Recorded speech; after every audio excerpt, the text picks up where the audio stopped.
Hola, soy la doctora Lourdes Amaya, hablando de La tiranía del mérito. ¿Qué ha sido del bien común? Es una obra del filósofo norteamericano Michael J. Sandel, que fue publicada en su versión al castellano en el año 2020 por la editorial Debate.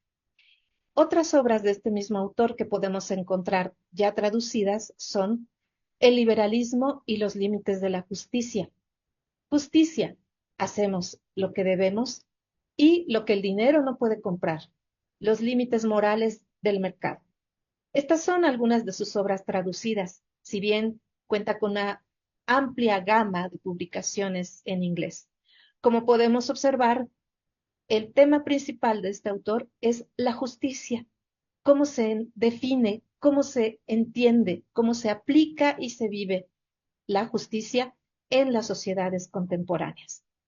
Esta es mi reseña para su libro La tiranía del mérito. Lo primero que podemos encontrar en esta obra es la discusión, el viejo debate de la filosofía política entre liberalismo y comunitarismo. Estas son dos posturas opuestas sobre la manera en que debe funcionar una sociedad. El liberalismo enfatiza las libertades individuales, coloca al individuo al centro de la sociedad. Por su parte, el comunitarismo subraya la convivencia colectiva y la importancia de las comunidades. Pareciera en el siglo XXI que este debate ha sido ganado por las ideas liberales. ¿Por qué? Porque, como lo acabo de decir, su base es la idea de la libertad, un concepto con una fuerte carga positiva, al cual nadie nos podemos oponer. Con la idea de libertad ocurre algo parecido a lo que sucede con el concepto de racionalidad. Ambos son conceptos no solamente con esta fuerte carga positiva, sino que los asociamos con la modernidad, con el progreso. En ese sentido, todas las sociedades actuales quieren verse como racionales y libertarias o liberales. Y en ese mismo sentido, estos dos conceptos son lo que en el enfoque institucional se conoce como mitos institucionalizados, es decir, creencias compartidas por una sociedad, ampliamente difundidas, ampliamente aceptadas, que será muy difícil poderlas cambiar y que moldean nuestro comportamiento como individuos y nuestra convivencia social. Sandel nos explica que esta idea de las libertades nos lleva a su vez al concepto de el mérito. Nos cuenta también que la idea del mérito se genera fuertemente asociada a las creencias religiosas. Piensen ustedes, todas las religiones cuentan con un código de ética que nos señala cómo nos debemos comportar. ¿Para qué? Para merecer la gloria divina, para merecer, por ejemplo, el paraíso. Es decir, el mérito tiene que ver, como su etimología nos lo indica, con el merecimiento. Sandel nos explica entonces estos orígenes de la idea, del concepto. Nos explica luego su atractivo al trasladarse a otros ámbitos de la sociedad, ya no nada más el ámbito religioso, sino otros ámbitos. Y nos va a explicar también las consecuencias de que este concepto o esta idea del mérito se haya colocado en un punto central dentro de nuestras sociedades actuales. La idea del mérito que predomina actualmente, nos dice Sandel, indica que lo que se tiene en la vida y la posición que ocupamos en la sociedad resulta de nuestros esfuerzos, de nuestros méritos. Este concepto o esta idea resulta atractiva, como dije, porque suena moderna, suena progresista, pero además, desde el punto de vista del individuo, Es hasta cierto punto romántica pensar que mis esfuerzos me llevarán a merecer más, a tener más prestigio, a tener una mejor situación económica, a tener una mejor situación que la que tenía en el origen de mi existencia. Esto nos lleva a su vez a una idea de sociedad, es decir, la idea de la meritocracia, una sociedad regulada y ordenada a través de este concepto de el mérito. Es un modelo que se percibe como un ideal a alcanzar en nuestras sociedades actuales. Sandel, en su argumentación, critica a dos instituciones muy importantes en la sociedad: la familia y la escuela, especialmente la universidad. De hecho, el libro empieza narrando un fraude que se cometió en Estados Unidos y que involucraba a universidades de prestigio de la llamada Major League y a padres de familia que querían garantizar la entrada de sus hijos a esas universidades. ¿Por qué? Porque entrar en estas universidades, ser aceptado en ellas, es un primer escalón para ir construyendo esa cadena de éxitos, esa cadena de méritos que lleven posteriormente a una vida prestigiada y con solvencia económica. Sandel nos cuenta entonces cómo este fraude fue detectado entre estas universidades y los padres de familia. Señala que esto evidencia la manera en que estas dos instituciones, familia y escuela, han generado una dinámica dentro de la cual caen los individuos actualmente. Las exigencias de las universidades que se ven reforzadas por las familias, que a su vez les exigen a sus hijos mayor preparación y que puedan ingresar a estas instituciones académicas prestigiosas para empezar a construir su vida de éxito. Esto, nos dice Sandel, en realidad no nos ha llevado a una movilidad social, a que exista esa escalera en la que podemos todos ir subiendo hacia niveles sociales más prestigiados y más cómodos. Dice Sandel, no, en realidad lo que se ha generado es una clasificación de las personas en la sociedad: triunfadores y perdedores.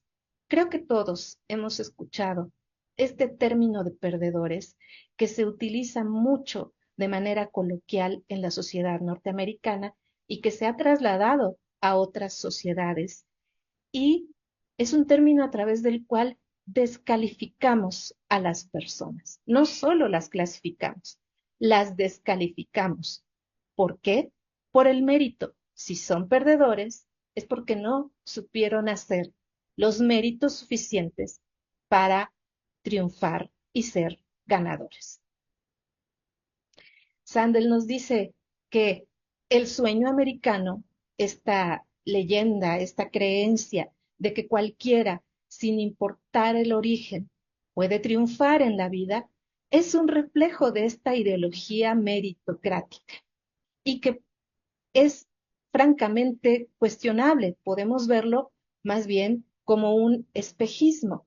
Nos dice que lo único que ha generado esta idea del sueño americano, esta idea del predominio del mérito, es fortalecer a las escuelas y a la credencialización como parámetros para medir el mérito. Sin embargo, esto no necesariamente ha tenido efectos totalmente positivos.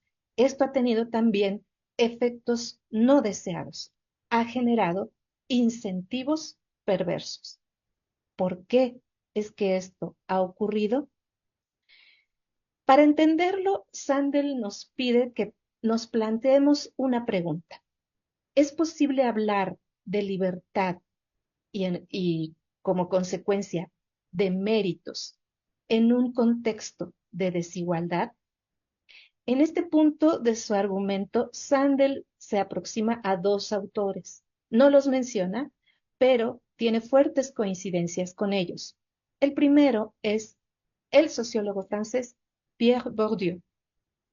Este autor nos habla del concepto de capital social, es decir, todos esos antecedentes, esos instrumentos, esas herramientas, ese bagaje cultural que todos poseemos por el simple hecho de nacer dentro de una familia específica.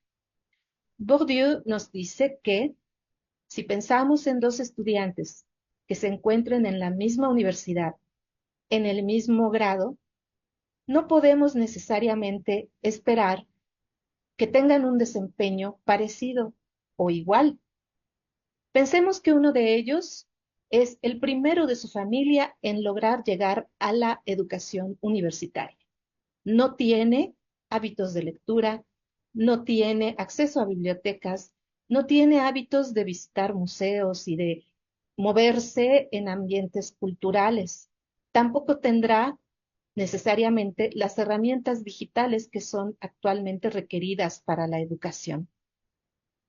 Pensemos en otro estudiante que tiene una larga tradición en su familia de estudios universitarios y que tiene entonces los antecedentes, tiene el contacto con museos, con actividades culturales, el hábito de la lectura y las herramientas digitales o tecnológicas necesarias para su educación. Partiendo de esos dos contextos distintos, aunque se encuentren en la misma universidad y en el mismo curso, no podemos pensar que tendrán un desempeño parecido. Están arrancando de un contexto desigual. El otro autor al que se acerca Sandel en este punto de su argumentación es el economista Amartya Sen. Este autor discute qué tan reales son las libertades en las sociedades occidentales, marcadas por un modelo económico neoliberal. Nos dice que pensemos, por ejemplo, en dos personas. Una de ellas se encuentra en la ciudad, tiene un nivel económico alto, puede elegir entre beber agua, beber vino o beber un refresco de cola. Pensemos en otra persona que se encuentra en una comunidad aislada donde no hay agua potable, que no tiene el ingreso necesario como para comprar un vino y que solamente tiene a su alcance una bebida de cola. ¿Es realmente libre esta persona? ¿Podemos decir que tiene libertad de elección?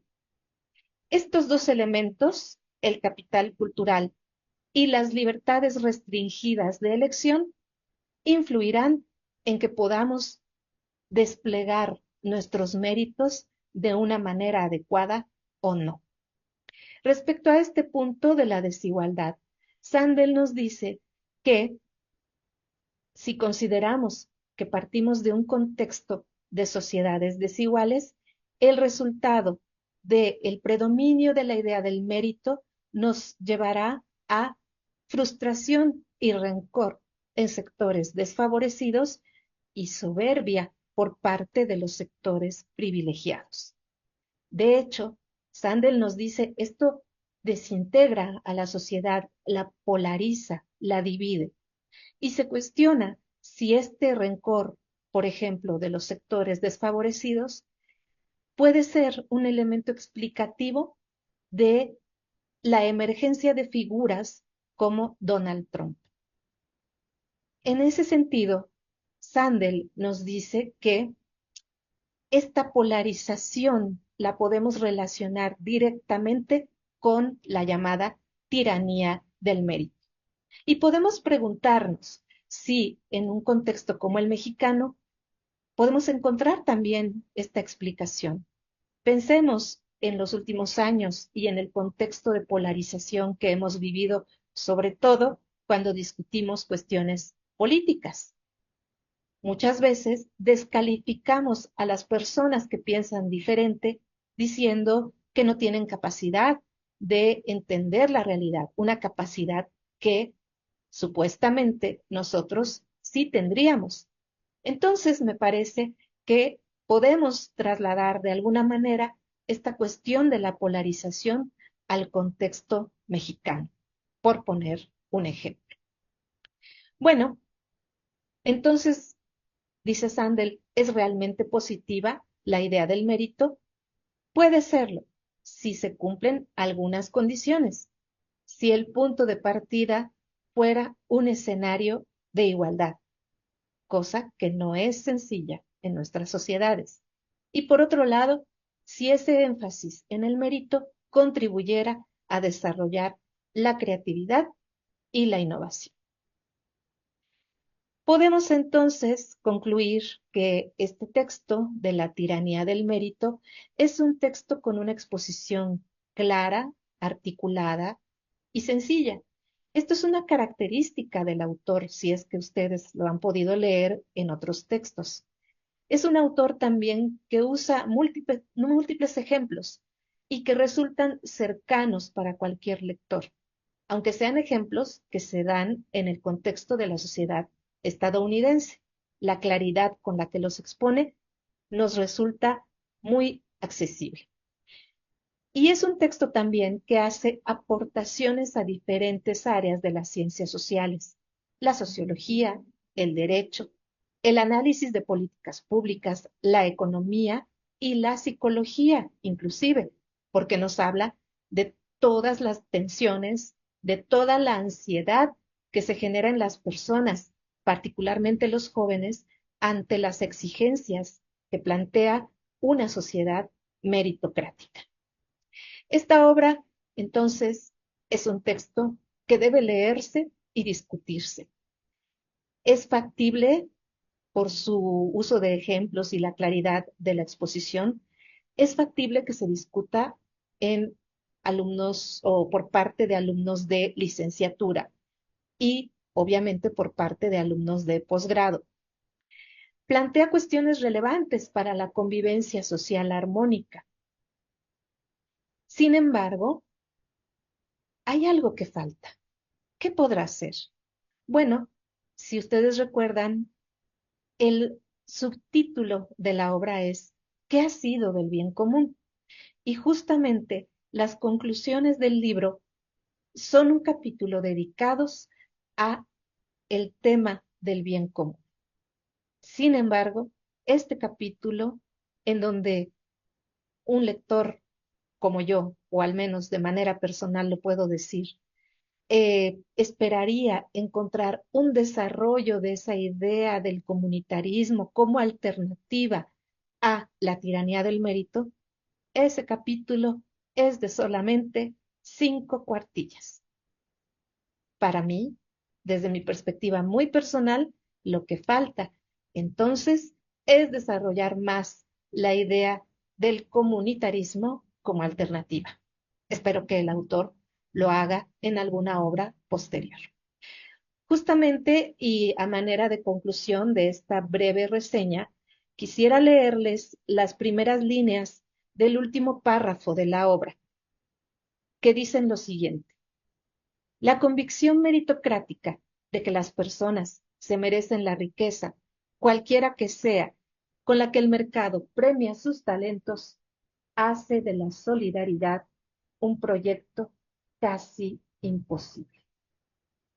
Esto va en el sentido de lo que Sandel señala, la alerta que nos menciona. Si seguimos enfatizando la idea del mérito, seguimos, por consecuencia, enfatizando la importancia del individuo y estamos perdiendo el sentido de colectividad. Y en ese mismo orden de ideas, ¿qué sería del bien común? Gracias por su atención.